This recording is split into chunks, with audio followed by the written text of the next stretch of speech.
I'm in front of the Bhimbetka caves. This is one of the most ancient archaeological sites in India.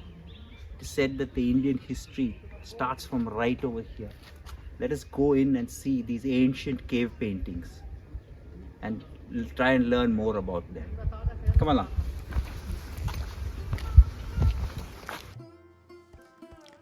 As we walk along, let us understand the settings these caves are located. Archaeological sites and artifacts should always be understood in the context of the settings and never in isolation. Each archaeological site is like a book, each layer of soil like a chapter, and each piece of bone or stone like a word. Once removed, the artifacts are like words that have been taken out from the pages of the book and dumped onto someone's table. Words taken out of context can tell no story, convey no meaning. It is the relationship of one word to another, one object to another, in its original context that provides meaning and conveys a story. Artifacts seen in the museum are seen without its context by visitors and thereby losing its beauty and message. As we walk along, observe the flora and rocks. We will discuss about them later on. So, let us go about understanding Bhimbetka holistically and not in isolation. Bhimbetka is a craggy sandstone formation in the mountain range of the Vindhyas. It lies 100 meters above the Deccan Plain and 600 meters above the sea level within the Ratnapani Wildlife Sanctuary. It lies about 45 kilometers from Bhopal, the capital of Madhya Pradesh. The hills are made up of sandstone. Weathering and erosion to the natural elements have left outcrops of rock formation which were used as shelters since time immemorial. There are many villages situated in the buffer zones, inhabited by the Gonds and the Pradhans. Many of the communities still continue their traditions and cultures. The hill forms a water divide separating two major basins, the Narmada to the south and the Betwa to the north. The waters of these rivers provide water to the people living nearby. The water falling on the northern side of the ridge flows through the Betwa, then to the Yamuna, and via the Ganga to the Bay of Bengal. Water falling on the southern slope of the ridge drains via the Narmada River and flows into the Arabian Sea. Life too is similar. A chance birth or being at the right place at the right time can shape a person's future.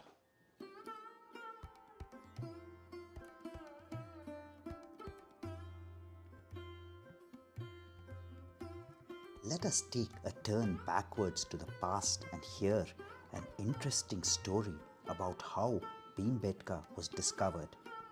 The story goes, Dr. Vishnu Sridhar Wakankar, while travelling by train along the hills, noticed the spectacular sand rock formation along the ridge.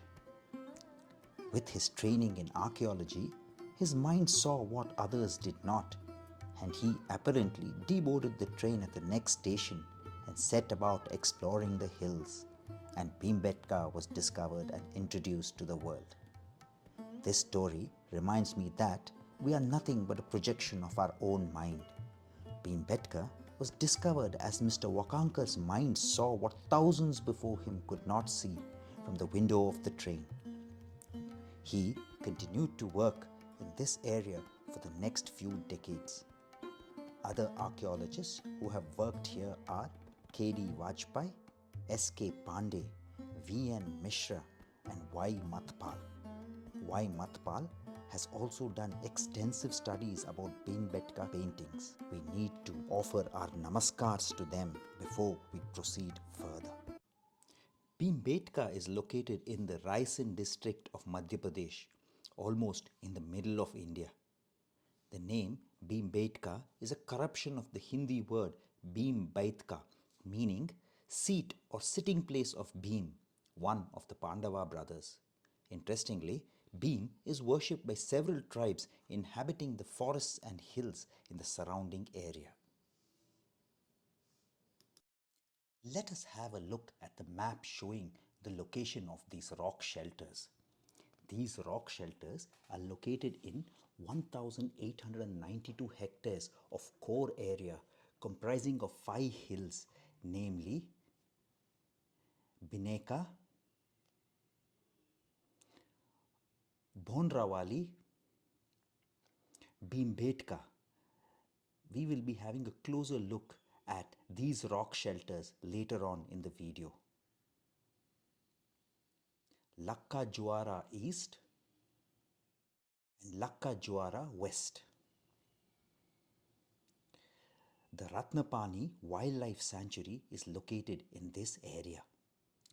For better understanding and easy classification of clusters of rock shelters, Wakankar divided them into 7 topographical areas. He further subdivided each of these areas into clusters of groups of shelter which he named alphabetically. Finally, he numbered individual shelters in each cluster in Indo-Arabic numbers, leading to a 3-tiered number system. For example, 3F24. This identifies a particular area in the shelter.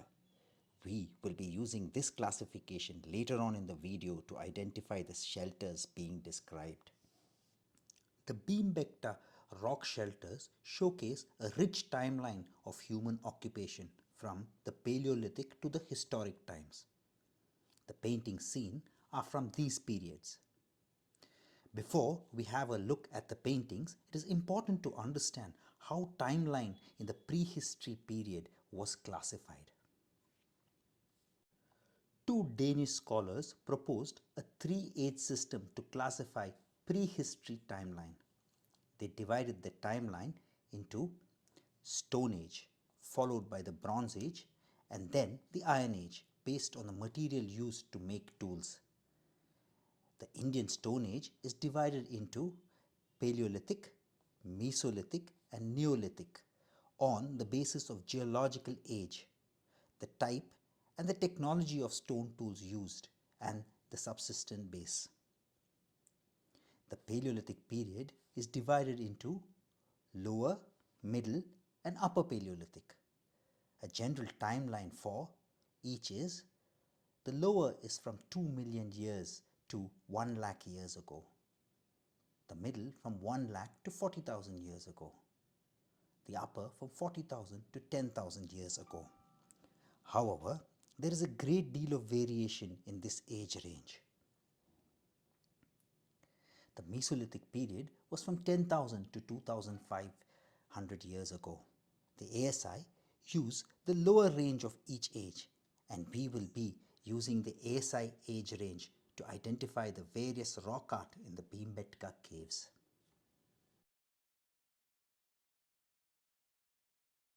This cave, called the Auditorium by Wakankar, is 39 meters long, 4 meters wide, and 17 meters high at the western end.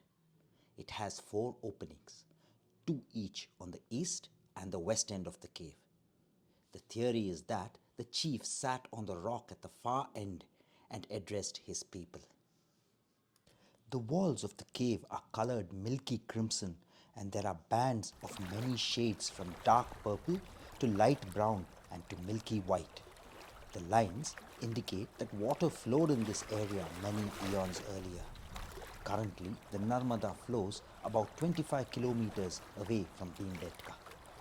The sandstone is medium grained and exhibits different primary sedimentary structures. It has been metamorphized and turned into orthoquartzite. Orthoquartzite is very rich in quartz with a bare minimum of cementing material in between the quartz grains. It normally contains about 95% quartz. They are created by powerful rivers streaming across. The powerful currents tugs the grains to and fro. They are hard by nature and hence cannot be chiseled into sculptures. Hence, at Bhimbetka, you find only paintings and no sculptures. Let us have a closer look at one of the attractive depictions in the southwestern corner of the cave, that is near the entrance. We will have a look at a photograph and examine the paintings closely.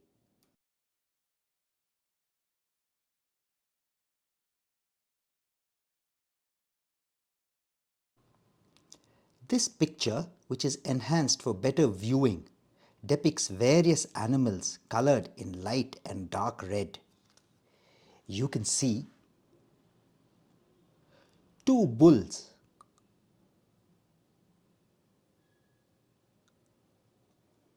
two buffaloes,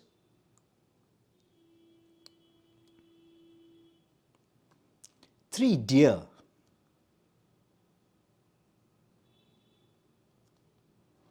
a peacock,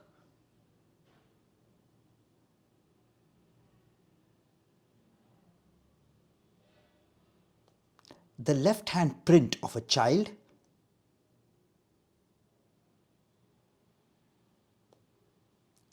an unfinished basket like object,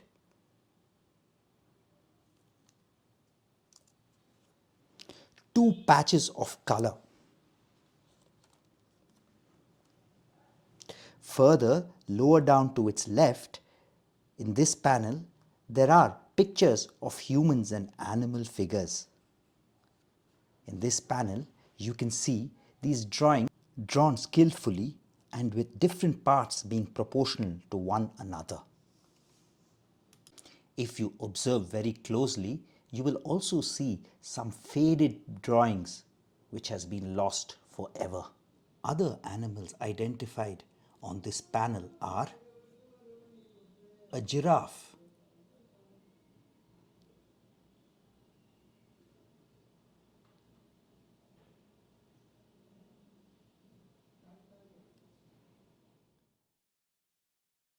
and also three antelopes. If you look closely, some people have identified this instead of a bull as three antelopes.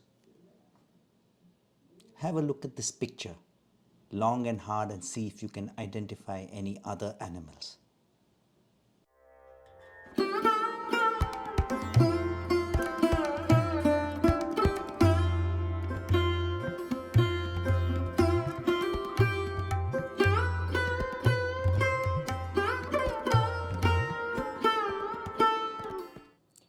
At the entrance of the cave 3F23, high up is a painting of two elephants. The painting is on a ledge. The people who drew it probably used a scaffold in order to access this site. They could also have used branches of a tree to reach this site. Let us have a closer look at the pictures. This shelter has only a few depictions of paintings, mostly of the historical period. On the upper ceiling, there are silhouetted paintings of two elephants. The smaller elephant is driven by a man standing on its back, holding a gourd in one hand, a spear in the other, and a sword in his waist. Both the elephants are shown with long uplifted tusks. Below the elephants, you can see an antelope or a bull being hunted by a person. He seems to be having a bow in his hand and aiming at the antelope. The antelope has stripes on its body. It has variously been described by people as a dead antelope, stripes indicating the inner organs. Above the antelope, you can see faded drawings of people on a horseback. The artist is depicting a hunting scene in this painting. If you look more keenly at the other areas of the rock surface, you can see paintings which are faded. It looks like what is seen is clearly a part of a larger painting. The rest is lost forever. The painting in cave number 3C50 is called the Zoo Rock by Wakankar because of the large number and variety of naturalistic and elegant animal paintings. The shelter is richly depicted with as many as 10 layers of superimposed figures.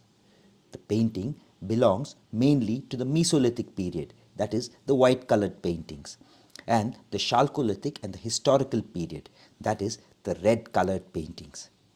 The historical paintings has been dated to the period of Ashoka, around 268 BCE to 232 BCE. It is interesting to note that the latter artists did not destroy the older paintings, but preserved them and added their own paintings to the rock panel. This probably indicates the respect and reverence they had for their ancestors. These paintings are the oldest paintings seen in India. The painting is preserved as during monsoons the water does not flow over the rock and it is well preserved. There are 453 figures in this shelter comprising 252 animals of 16 different species, 90 humans engaged in several activities, 2 rodents, 1 bird, 6 decorative designs, 2 enclosures identified as snares, and 1 inscription in the Shanka script. Shankalipi or conch script is a term used by scholars to describe presently undeciphered ornate spiral characters assumed to be Brahmi derivative that resembles conch shells. They are found in inscriptions across various parts of India and date between 4th and 8th century BCE up to the 8th century AD. Animals like the bull, cow, gaur, buffalo, the deer family, that is cheetal, swamp deer, sambar, have all been depicted. There are 83 unidentifiable figures of animals. Almost all of them are executed in profile and in different shades of white. These depictions are either in silhouette or partially decorated and sometimes outlined. Paintings of the historic period include horses, elephants, oxen, goats, and unidentifiable animals. Some of the horses and elephants are shown with their mounts. The horsemen have long hair. The foot soldiers are shown with long hair and typical headdress and are armed with bows, arrows, swords, and shields. At places, the horse riders are accompanied by 2 drummers and a staffman.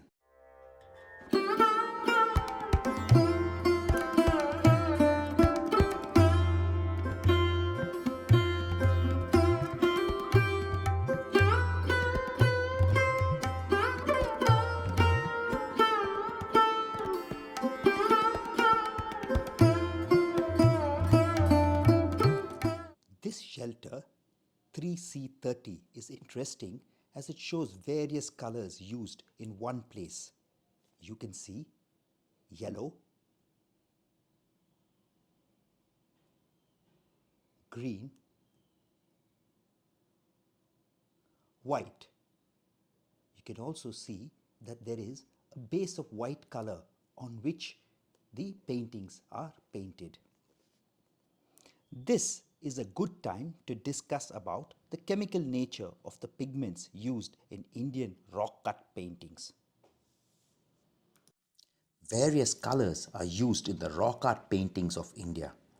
Let us have a look at the chemicals used to produce these color. White is got from the chemical kaolin. The chemical is aluminium silicate hydroxide. Red is got from red ochre, which is ferric oxide. Orange is a mixture of red ochre and kaolin. Yellow is got from yellow ochre, which is ferric oxide again. Black is got from manganese oxide. Green is got from green earth. The chemical is celadonite or glauconite. It is potassium iron aluminium silicate. The brown is got from umber. It's a mixture of iron oxide and manganese oxide. You can have a look at how some of these chemicals appear. The binding medium used for color pigments are both water and fixative. For painting figures, fine pointed brushes must have been used as evidenced from the paintings at Bhimbetka. The brush used must have been soft and smooth so as to run on the uneven and unprepared surface of the rock. The colors used for painting at Bhimbetka are derived from locally available minerals. The evidence of color also include white, yellow, bluish tints, light red, dark red, yellow-orange, vermilion, crimson, purple, emerald gold, black, etc. The main color used in these paintings were white with its shades, and the next common color is light red. The excavations at shelter 3F23 has yielded a large number of rubbed minerals of different shades which might have been used for extractions of colors. Rock paintings are made on bare rock surface without any preparation of the base by plastering, grinding and smoothing. There was a preference for smooth and plain surfaces. Sometimes paintings have been noticed on surfaces difficult to access and are rough and uneven, while easily accessible and smooth surfaces are left unused. In some of the shelters, paintings have been noticed on a white painted surface, and these paintings belong to the later phase of activity. Isolated figures differing considerably in color and style from other figures within a shelter have also been noticed.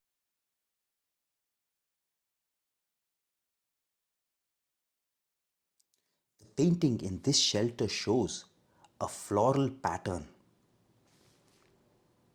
a flower pot with three white lotuses. You can see the lotuses are depicted with a yellow circle in the center. It also has two buds. If you notice, there is no yellow circle in the two buds.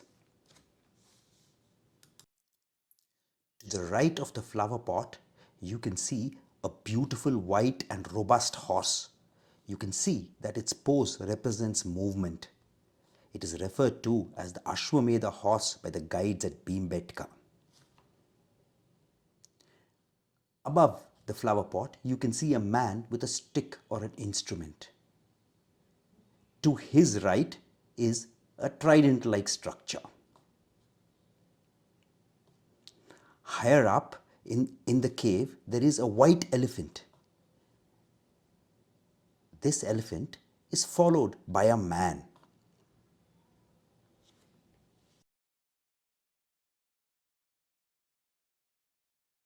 This shelter 3C19 has an interesting painting depicted on a hood-shaped rocky outcrop. It also has faded paintings of other animals which is difficult to identify. This creature has variously been identified as a mythical boar or a gaur or Indian buffalo by historians. Scholars believe that this mythical creature is a combination of a boar, ox and an elephant. What stands out in this panel is a creature which dwarfs the humans around it. People are seen fleeing in terror from the animal. The size of the animal depicts strength and confidence. There are other faded paintings which makes it difficult to interpret correctly the scene depicted. Why was a mythical creature painted when all the other paintings were of animals seen around them? Was it one of the earliest depictions of the painters combining the strengths of other animals in one imaginary animal? Or is there a more simplistic explanation, the animal being a buffalo? We might never know. Viewers can use their discretion as to what creature the painting depicts. Let us have a look at one of the most famous paintings of Bhimbetka, which the Madhya Pradesh tourism uses frequently in its advertisements. You can see the paintings of a majestic and strong animal which has been identified by the ASI as a mythical animal. You can see a large silhouetted figure of a boar-like animal with a moustache on its snout, bristles on its back, two crescentic horns. Near the snout is a man fleeing with terror. The animal is also identified as the gaur or Indian buffalo by some. A crab-like structure in front of the fleeing animal is seen, but it is faded. Three human figures near the foreleg of the gaur is seen. Three faded paintings of deers, and two men behind the deer is seen.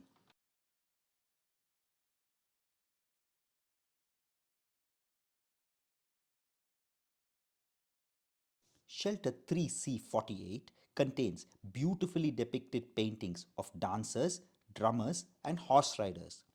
There are three different layers of superimposition in the paintings. Stick-shaped men are shown dancing arm in arm. A drummer merrily beating on the drum is also seen. You can almost hear the beats of the sound. The dancers are shown with joined arms in groups of 8, 4, and 2. These drawings are executed in white. They belong to the Mesolithic period. This form of dance can still be seen during the Khajuraho festival every year.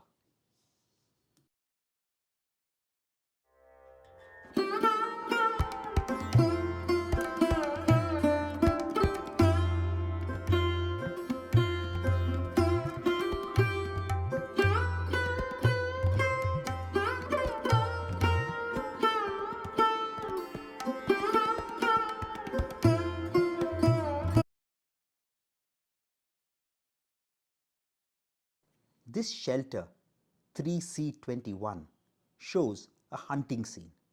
You can see a beautifully painted buffalo and deer running helter-skelter with men pursuing them with bows, arrows and spears. Some are on foot and some on a horse.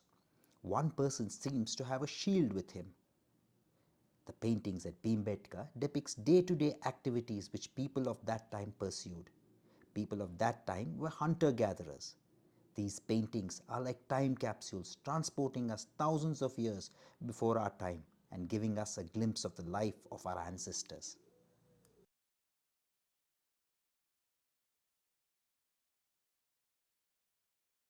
Shelter number 3C47 has an arched ceiling with a low entrance.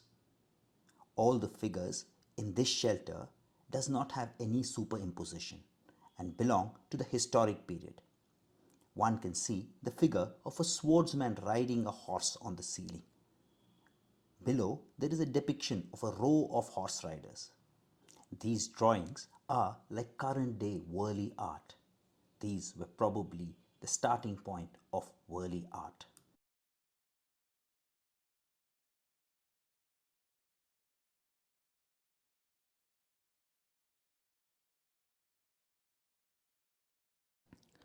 Cognitive archaeology is a branch of archaeology which deals with how people thought in the past. Looking at these paintings, we can make some hypothesis of why the ancient people took time out to make such paintings. Some of the reasons could be to express their creative urges, to decorate their homes, or to tell a story in pictures. It could also be for ritualistic and spiritual purposes. Going deeper into the possible reasons behind ancient cave paintings, some scholars believed cave paintings were integral to shamanistic ceremonies, where shamans would enter a trance-like state and depict visions or communicate with spirits. Abbe Breville had a hypothesis called prescience magic. He suggested that prehistoric hunters attempted to influence the result of their hunt by drawing it in caves. However, this theory is no more accepted. Cave paintings could have been early forms of communication.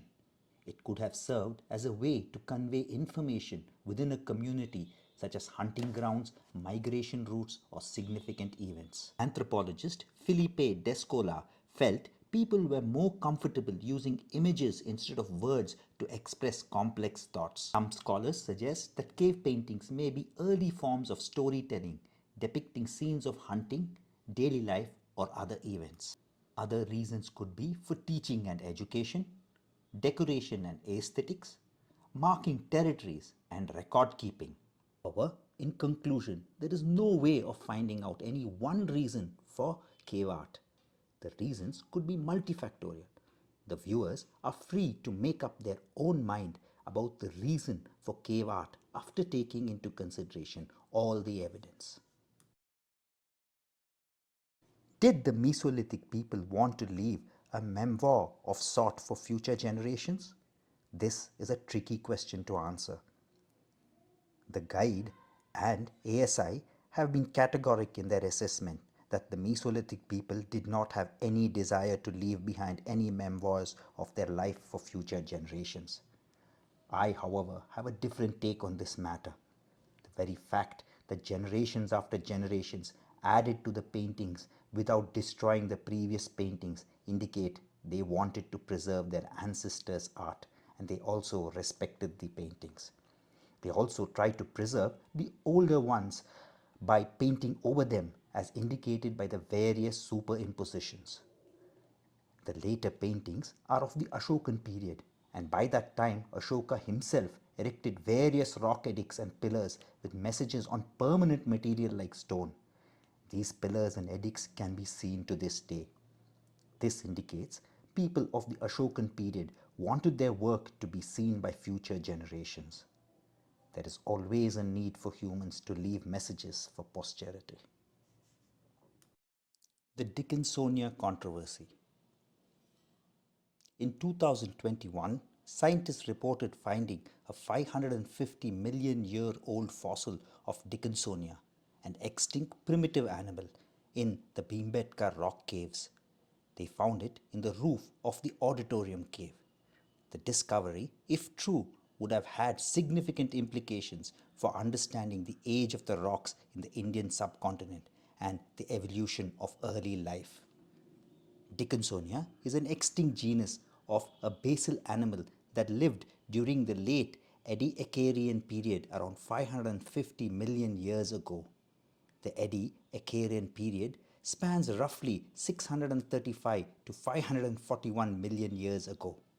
It marks some of the earliest known evidence of complex multicellular life on Earth. A group of Indian scientists re-examined the fossil.